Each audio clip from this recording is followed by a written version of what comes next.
No. Right, in that case, let's pass on to the presentation scheduled for 14:42, Dr. Freitas, who's going to talk about central corneal thickness, ablation and corneal curvature after corneal refractive procedures. Good afternoon.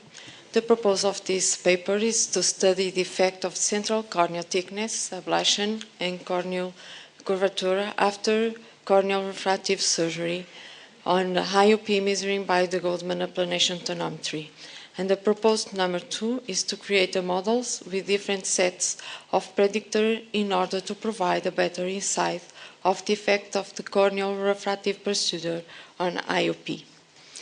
In prospective clinical trial, 156 eyes of 21 patients were operated by the same surgery.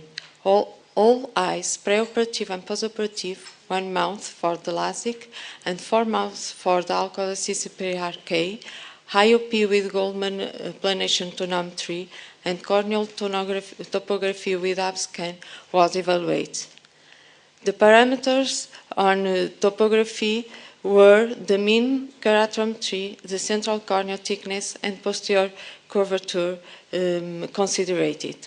The statistical analysis was performed with SPSS, and the multiple analysis regression was using linear mixed effect models, so correlation between eyes was taken into account.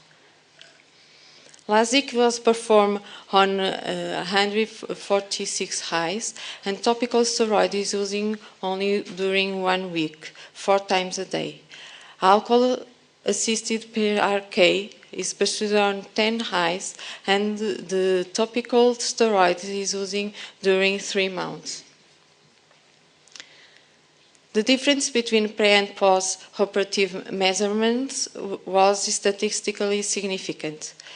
The IOP mean decrease 2 millimeters of mercury, and pachymetry decrease 15 micron. Univariable regression analysis show statistically difference between the decreased IOP after refractive procedure and the ablation, the preoperative IOP, the postoperative IOP, the postoperative pachymetry, and the difference between pre and post pachymetry. A multivariable regression analysis using linear mixed effect models was used to determine the set of factors that independently predict the IOP after refractive surgery. So, 2 models was found. The model 1 that concern when you analyze each parameter for each individual, the model 1 concerned the preoperative IOP and ablation, and the model 2, the preoperative IOP and different pre- and postoperative pachymetry. In concern one individual for each parameter analyzed, one increased ablation of 10 micron, it may be predicted a decrease of IOP of 0.124 millimeters of mercury. But the magnitude of decrease of IOP after refractive surgery depends on the magnitude of preoperative IOP. The model 2 to retain preoperative IOP and difference between pre- and postoperative pachymetry, it is demonstrated that a decrease of 10 micron of pachymetry, it will estimate a decrease of IOP about 0.68 millimeters of mercury. In conclusion, in this study, the mean corneal ablation was 44.7 micron, and decrease of IOP means was 2 millimeters of mercury.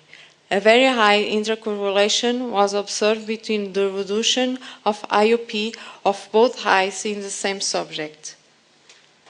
A univariable regression analysis show association between a decreased IOP after refractive surgery and these 4 parameters.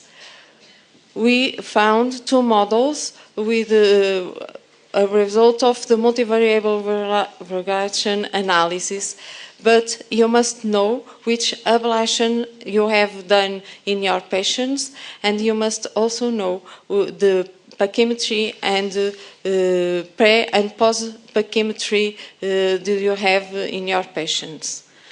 Otherwise, the magnitude of decrease of IOP depends on the magnitude of the pre-operative IOP. Yes. Yeah. The real impact of the corneal refractive surgery on IOP is not totally understood, and a clinical model to determine the difference pre- and postoperative IOP after corneal refractive surgery is not yet found. Thank you for your attention.